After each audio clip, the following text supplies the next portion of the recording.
No news only views. दोस्तों, बहुत से मुद्दों पे बात होती रही है। जबलपुर के मुद्दों पर भी हुई है, देश के मुद्दों पर भी, और मध्य प्रदेश के मुद्दों पर भी। आज हमारे बीच, जब हमने नो न्यूज शुरू किया था तो उस समय कैंट विधानसभा क्षेत्र के जुझारू और योग्य विधायक अशोक रोहानी जी से चर्चा की थी, और एक साल बाद नो न्यूज ओनली व्यूज पर आज फिर हम आपका स्वागत करते हैं। बहुत बहुत धन्यवाद। उस समय भी कुछ सवाल थे, आज भी कुछ सवाल हैं। कैंट विधानसभा क्षेत्र को लेकर लगातार जब बात होती है, निश्चित है विकास की कुछ नई इबारतें आपने गढ़ी हैं। कुछ चीजें अभी भी आपके उसमें बनी हुई हैं जिन्हें आप पूरा करना चाहते हैं। ऐसी कौन सी विकास की योजनाएं हैं जिन्हें अभी और आगे करना चाह रहे हैं?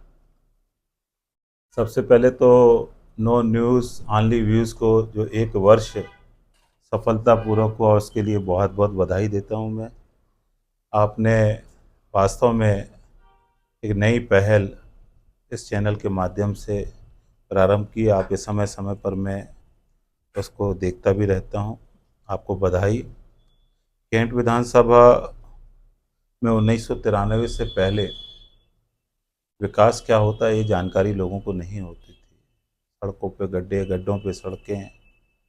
1993 के बाद हमारे पूज्य पिताश्री द्वारा जब वहाँ का प्रतिनिधित्व किया तो विधायक को लोग क्या होता है वो जानने लगे, और विधायक का क्या कार्य होता है वो जनता के बीच में प्रारंभ किया। और आज उसी परंपरा को, उसी कड़ी को निभाते निभाते अभी हमने पिछले 5 साल जो हैं, जो हमारे दादा के कार्य थे उनको पूर्ण करने का काम किया। और ये पंचवर्षीय हमने जो संकल्प लिया है कि 2025 तक कैंट विधानसभा में कोई ऐसी जगह नहीं बचेगी जहाँ सड़क बनने के लिए हो, नाली बनने के लिए हो, फ्लाईओवर, अपना ब्रिज, पुलियाँ बनने के लिए हों। ऐसा कोई निर्माण कार्य बाकी ना बचे, इसके लिए हम लोगों ने संकल्प लिया। और मुझे ये बताते हुए आज इस बात की प्रसन्नता है कि आज के आपके इस चैनल के में जब मैं यहाँ आपसे बात कर रहा हूँ तो अभी लगभग 25 करोड़ रुपए के कार्यों के टेंडर 15 दिन में होने वाला है, जिसका हम बहुत जल्दी भूमि पूजन करने वाले हैं। जो हमने सड़कें चिन्हित की थी वो पैसा स्वीकृत भोपाल से माननीय मुख्यमंत्री जी के ने किया, और अब वो 25 करोड़ के कार्य बहुत शीघ्र प्रारंभ हो गए। ये हमारा 2025 का संकल्प है। 30 दिसंबर तक हम ये प्रयास करेंगे। इसके अलावा शिक्षा के क्षेत्र में लगातार हमने प्रयास किए और उसमें हमें सफलता भी मिली, क्योंकि 4-4 यूनिवर्सिटी हमारी विधानसभा में है। कॉलेज, सरकारी कॉलेज, प्राइवेट कॉलेज हमारी विधानसभा में है। इंजीनियरिंग कॉलेज हमारी विधानसभा में है। उसमें हम और क्या अच्छा कर सकते हैं, क्या बेहतर कर सकते हैं, उसके लिए हमने लगातार प्रयास किए। और उसी का परिणाम रहा कि पीएम श्री कॉलेज महाकौशल का, इसमें लगभग 48 करोड़ रुपए की लागत से बिल्डिंग बन रही है और लगभग लगभग पूर्ण हो चुकी है। क्योंकि वहाँ की स्ट्रेंथ जिस हिसाब से बढ़ रही थी वो कॉलेज छोटा पड़ने लगा था। उसके बाद साइंस कॉलेज की बिल्डिंग का काम प्रारंभ हो चुका है। आने वाले समय में इंजीनियरिंग कॉलेज के पास हमने एक स्टेडियम, राष्ट्रीय स्तर का स्टेडियम, जो तीरंदाजी एकेडमी, एथलेटिक्स ट्रैक, सिंथेटिक, इसके अलावा गोकुलपुर में वाटर स्पोर्ट का कार्य भी जल्दी शीघ्र प्रारंभ हो जाएगा। ये हमने कुछ कार्य अभी प्रारंभ शिक्षा के क्षेत्र में किए हैं और खेल के क्षेत्र में। इसके अलावा हमारा बहुत बड़ा जो एक जिस पे हम लगातार लगे हुए हैं, और वो भी आज मुझे बताते हुए हर्ष है, मोहनिया में हमने लगभग 10 एकड़ जो ज़मीन चिन्हित की थी वो भी उद्योग विभाग को हस्तांतरित हो गई। अब वो 25 एकड़ हस्तांतरित हो गई। बहुत ही लघु उद्योग और कुटीर उद्योग के माध्यम से उद्योग विभाग से पैसा स्वीकृत करके उस मोहनिया में हम औद्योगिक केंद्र खोलने जा रहे हैं, जिसमें लोग छोटे मोटे उद्योग लगाकर हमारी विधानसभा के युवाओं को रोजगार मिले, हमारी मातृशक्ति को रोजगार मिले। वो हमारा संकल्प। निश्चित है 25 करोड़ के कार्य अभी शीघ्र ही देखने और मिलेंगे। मोहनिया में एक उद्योग का एक नया केंद्र स्थापित होगा, लघु उद्योग से संबंधित।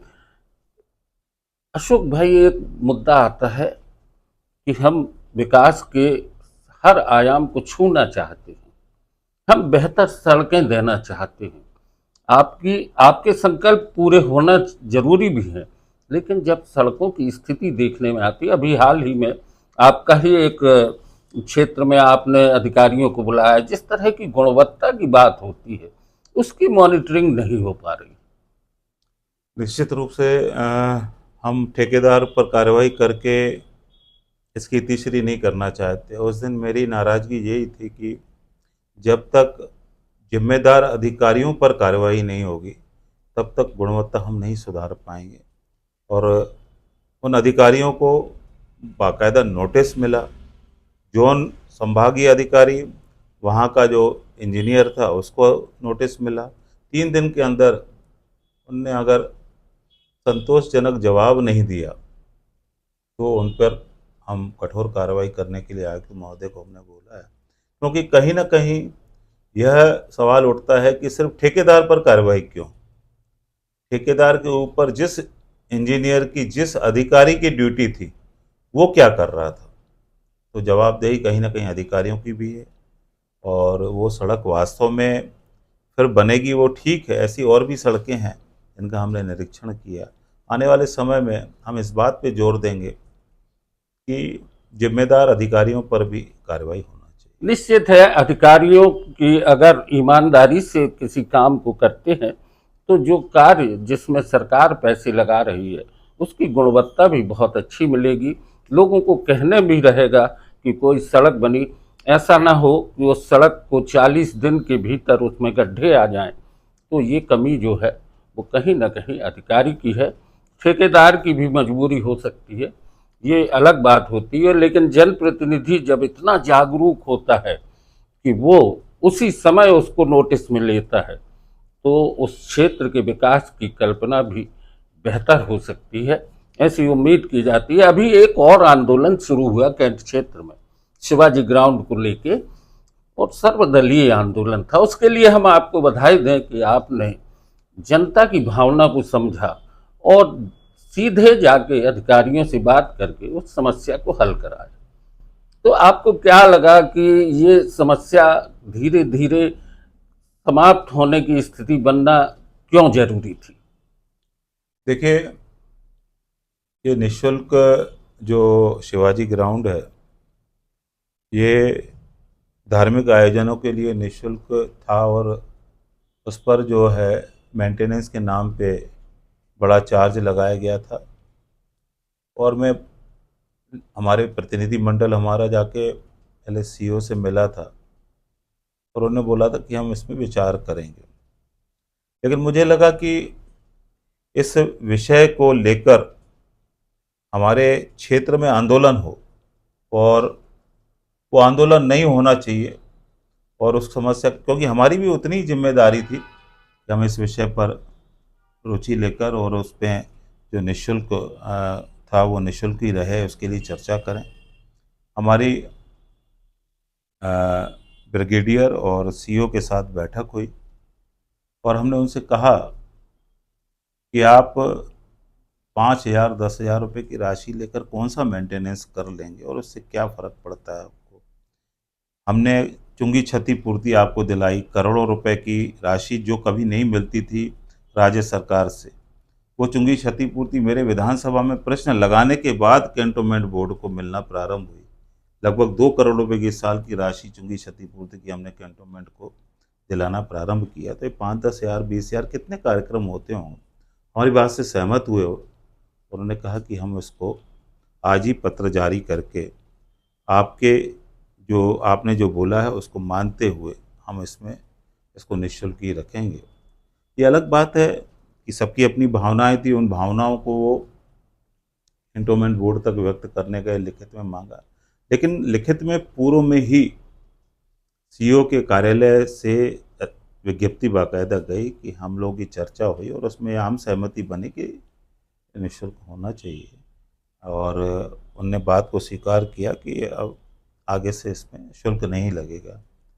ठीक है, लेकिन लोगों की भावनाएं थी तो उन्होंने व्यक्त की। लोकतंत्र में विपक्ष की भी भूमिका होती है, अन्य राजनीतिक दलों की भी भूमिकाएं होती हैं, वो विपक्ष की भूमिका निभाते हैं। पर जहां तक जनता की बात आती है, जन भावनाओं की बात आती है, अब वो भावनाओं को लेके अगर कोई विरोध होता है तो निश्चित है कि अशोक भाई ने जो कदम उठाया उसके लिए नो न्यूज़ ऑनली व्यूज की तरफ से हम उन्हें बधाई देते हैं कि धन्यवाद। उन्होंने एक सराहनीय काम किया। एक जागरूक जनप्रतिनिधि के नाते उन्होंने उस भावना को समझा। आगे भी इसी तरीके से वो लगातार कैंट क्षेत्र के लिए काम करते रहेंगे, ऐसा हमारा विश्वास भी है। और आने वाले समय की जो योजनाएं हैं उनको भी धरातल पर उतार कर वो जो एक सपना है उसको पूरा करेंगे। एक और आखिरी बात, कैंट विधानसभा क्षेत्र में महिलाओं की जो स्थिति है और अपराध की जो स्थिति है उस पर नियंत्रण की बात हमेशा कही जाती है कि वहाँ पर अपराध बढ़े हैं। देखिए, बहुत सारे अपराधी जेल में थे, अभी हमने लगातार कार्रवाइयाँ कराई, लेकिन फिर वो अपने वापस आकर अपना प्रभाव जमाने के लिए बीच बीच में उनने ऐसी हरकतें की। उसमें भी हमने अंकुश लगाने के लिए एक सजा काट के बाहर आया, उसने पूरा जुलूस निकाला।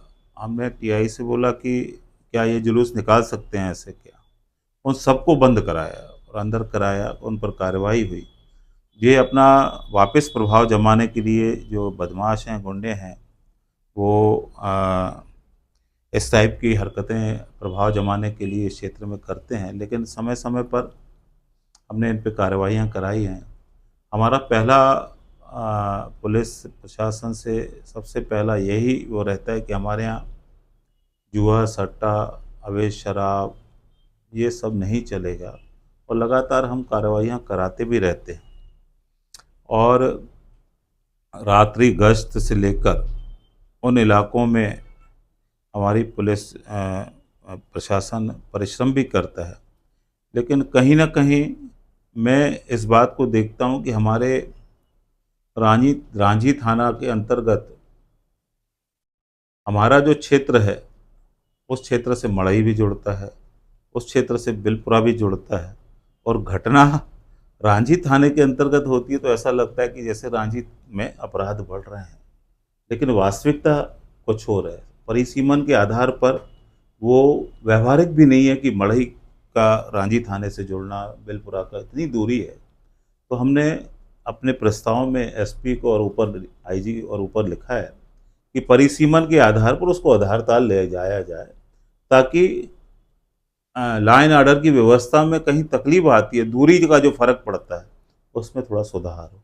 अच्छा, क्योंकि रांझी थाना अंतर्गत जब लिखा जाता है तो ये लगता है कि रांझी में अपराध बढ़ रहे हैं, लेकिन वस्तु स्थिति वास्तविकता ऐसी नहीं। मैं अपने जिम्मेदारी से बच नहीं रहा हूँ, लेकिन मैं आपको सच्चाई भी बता रहा हूँ कि ऐसा कई बार होता है। तय है कि अपराध मढ़ई में होता है, दर्ज होता है रांझी थाने में, तो रांझी थाने की बात आती है क्योंकि रांझी जो है कैंट विधानसभा का हिस्सा है। पर दोस्तों, एक बेहतर विधानसभा के लिए जो प्रयास हो सकते हैं उसके लिए कहीं न कहीं अशोक रोहानी जी लगातार सतत सक्रिय भी हैं और कार्य भी कर रहे हैं, और हमें उम्मीद है कि वे आने वाले समय में वहाँ के युवाओं के रोजगार, वहाँ की महिलाओं को लेके जो स्थिति है, उनके स्वावलंबन को लेके, उनकी आत्मनिर्भरता को लेके और भी बहुत कुछ काम करेंगे। नो न्यूज़ ऑनली व्यूज से आपने चर्चा की, बहुत बहुत बहुत बहुत धन्यवाद, मुझे भी अच्छा लगा।